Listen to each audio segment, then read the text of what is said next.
સૌ મહાનુભાવો અને વાલા ભાઈઓ અને બહેનો અને ખાસ કરીને વાલી દીકરીઓ, સરદાર ધામનું નામ જેટલું પવિત્ર છે એટલું જ એનું કામ પણ પવિત્ર છે. આજે દીકરીઓની સેવા માટે, એમની શિક્ષા માટે એક હોસ્ટેલનું લોકાર્પણ થઈ રહ્યું છે. જે દીકરીઓ આ હોસ્ટેલમાં રહેશે, જેમને અનેક પોતાના અરમાન હશે, પોતાના સપના હશે, એ પૂરા કરવાના અનેક અવસર મળવાના છે.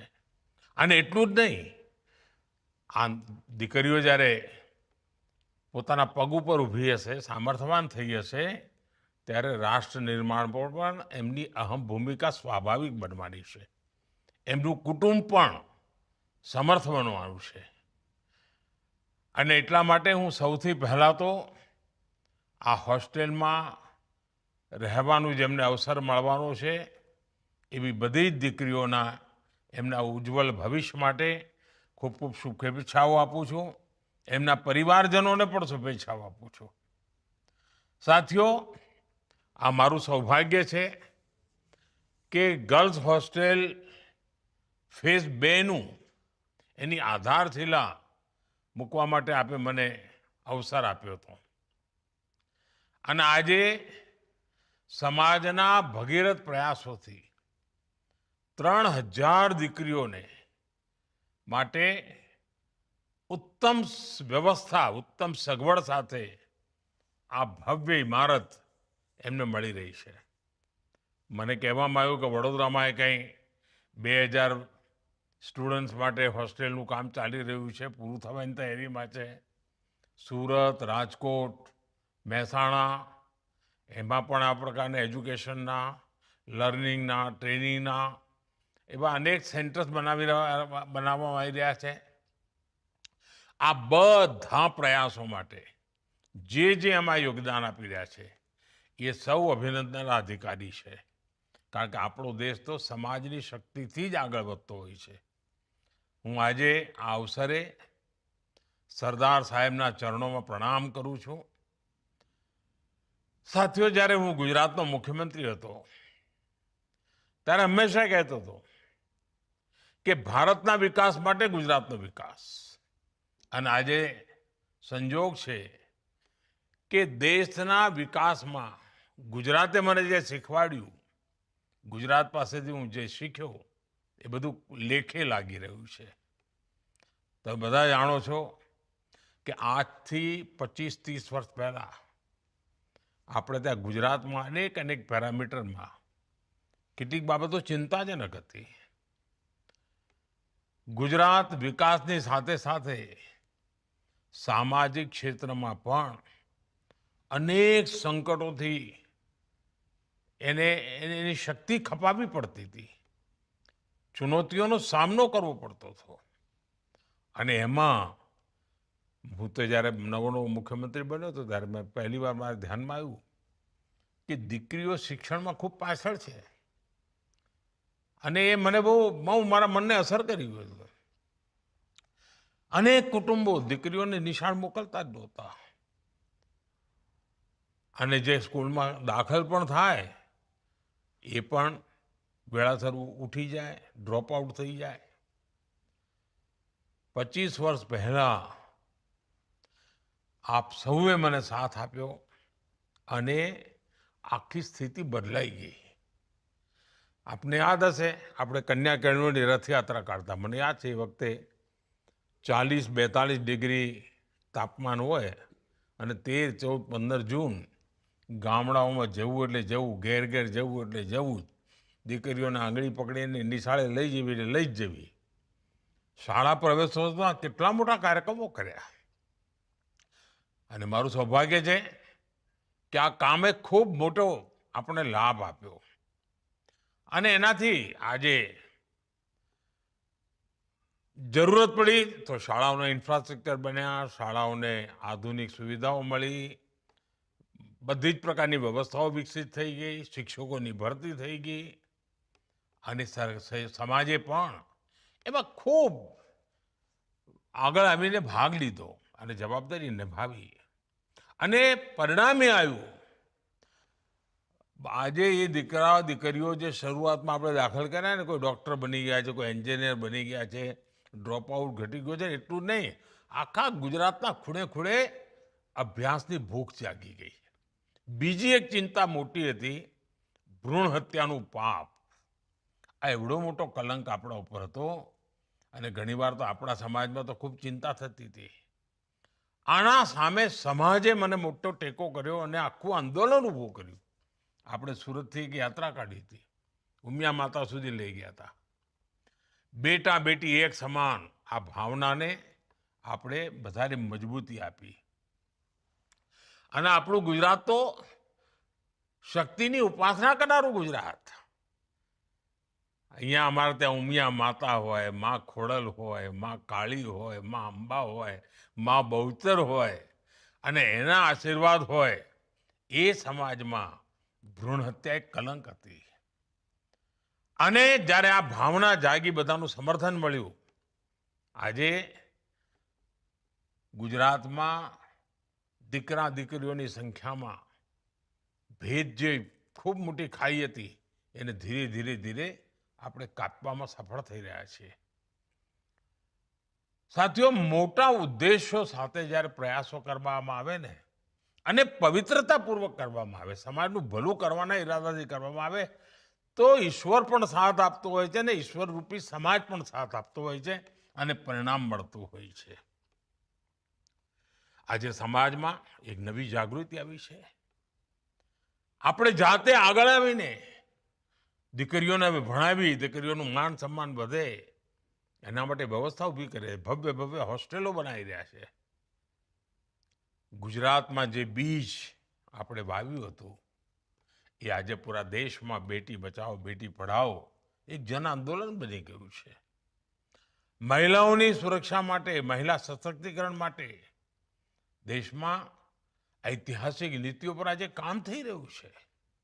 આપણી દીકરીઓ, ઓપરેશન સિંદૂરની વાત આવે ત્યારે દીકરીઓનો અવાજ સંભળાતો હોય, એમના સામર્થ્યની વાત આપણા કાને પડતી હોય. ગામડાઓમાં લખપતિ દીદી 3 કરોડનો લક્ષ્ય તો 2 કરોડ તો પહોંચી ગયા.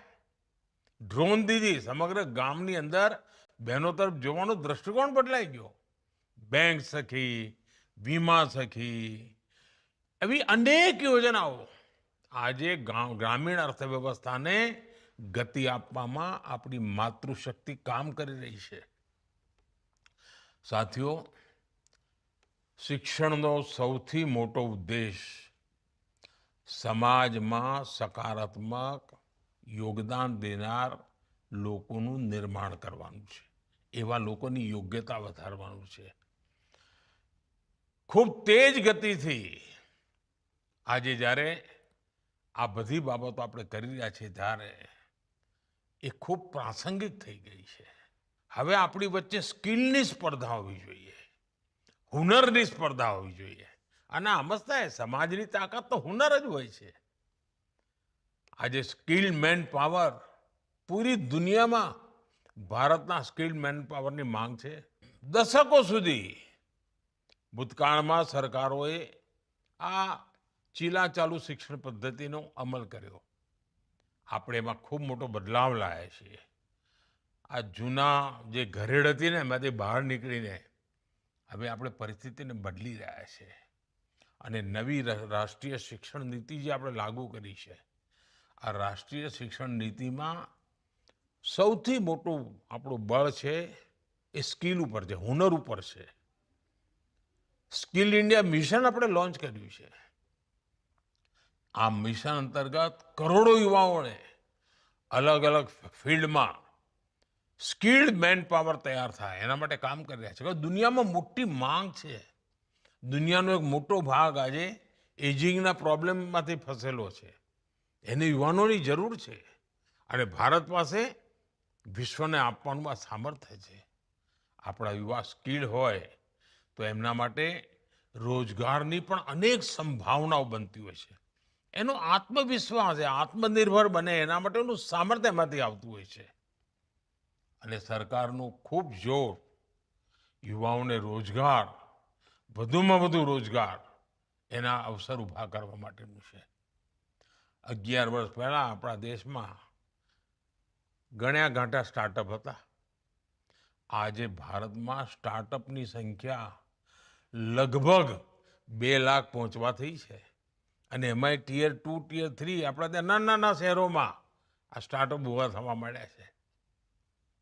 આપણે એક મુદ્રા યોજના ચાલુ કરી, બેંકમાંથી લોન મળે, વગર ગેરંટી લોન મળે. આના કારણે 33 લાખ કરોડ રૂપિયા, વિચાર કરો, 33 લાખ કરોડ રૂપિયા યુવકોના હાથમાં સ્વરોજગાર માટે આપવામાં આવ્યા છે. અને એના કારણે આજે લાખો યુવાનો પોતે તો આત્મનિર્ભર બન્યા છે, પણ પોતાની સાથે 1-2 લોકોને બીજાને પણ રોજગાર આપી રહ્યા છે. અને તમને ખબર છે, આ વખતે 15મી ઓગસ્ટે મેં કહ્યું હતું, અને એક યોજનાની મેં જાહેરાત કરી હતી, 15 ઓગસ્ટે લાગુ થઈ ગઈ. પ્રધાનમંત્રી વિકસિત ભારત રોજગાર યોજના 1 લાખ કરોડ રૂપિયાની યોજના છે. અને પ્રાઇવેટ સેક્ટરમાં કોઈને પણ તમે નોકરી આપો એટલે પહેલા પગારમાં 15,000 રૂપિયા સરકાર એને આપશે. સાથીઓ, આજે દેશમાં ઇન્ફ્રાસ્ટ્રક્ચર ડેવલપમેન્ટનું જે કામ ચાલી રહ્યું છે, રેકોર્ડ ગતિ પર ચાલે છે. પીએમ સૂર્યઘર મુફ્ત બિજલી યોજના, આના કારણે તો સોલાર સિસ્ટમ લગાવવાનું કેટલા મોટા પાયે કામ ચાલી રહ્યું છે. ભારતમાં ડ્રોન અને ડિફેન્સ ઇન્ડસ્ટ્રી, એમાં લગાતાર વધારો થઈ રહ્યો છે. અને સરકારનું ખૂબ મોટું ફોકસ, સરકારનું જોર મિશન મેન્યુફેક્ચરિંગ ઉપર છે. આવા બધા અભિયાન ગુજરાતમાં પણ રોજગાર માટે નવા નવા અવસર પેદા કરે છે. સાથીઓ, દુનિયા આજે ભારતના શ્રમની સાથે સાથે ભારતની પ્રતિભાના ખૂબ ઊંચી આંકે છે, એના મહત્વને સમજે છે. અને એટલા માટે દુનિયાના અલગ અલગ દેશોમાં અનેક નવા અવસરો તૈયાર થઈ રહ્યા છે. આપણા યુવાનો હેલ્થ કેર, એજ્યુકેશન, સ્પેસ જેવા અનેક સેક્ટરોમાં પોતાની છબી દુનિયાને ચકિત કરે એવી રીતે છોડી રહ્યા છે.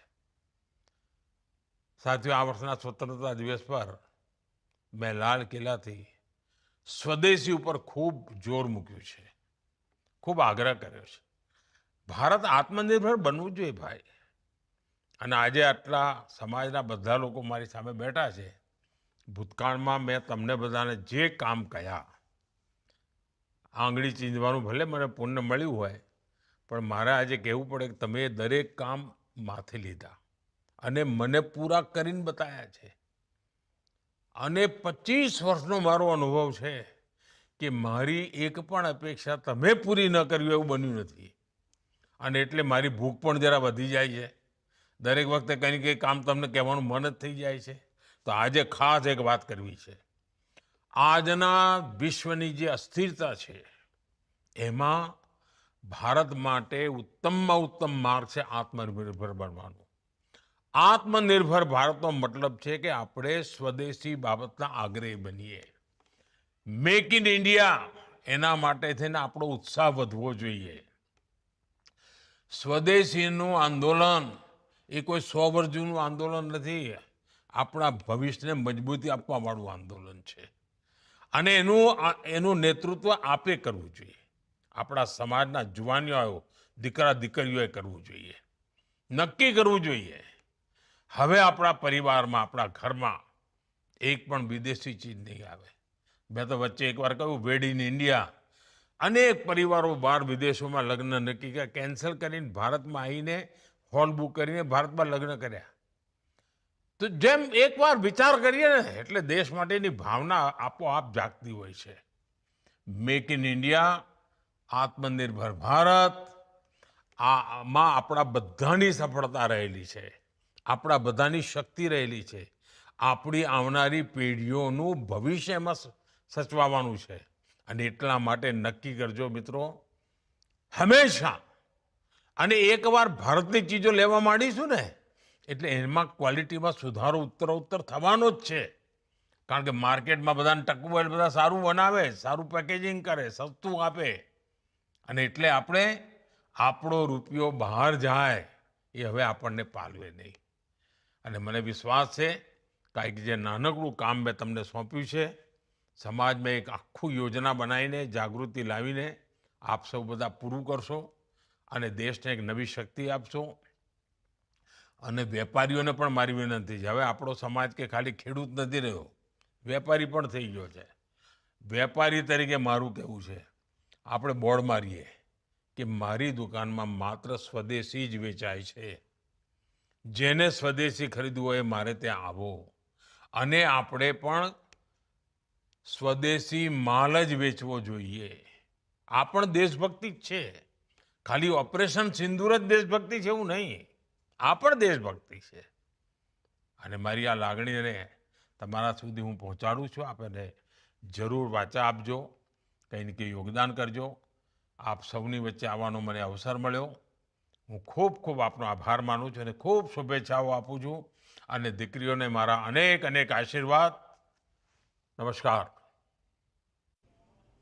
तो अहमदाबाद स्थित सरदार धाम परिसर में नवनिर्मित कन्या छात्रावास के दूसरे चरण के लोकार्पण समारोह को प्रधानमंत्री नरेंद्र मोदी ने वीडियो कॉन्फ्रेंसिंग साथियों, गुजरात सरकारना सौ मंत्रीओ,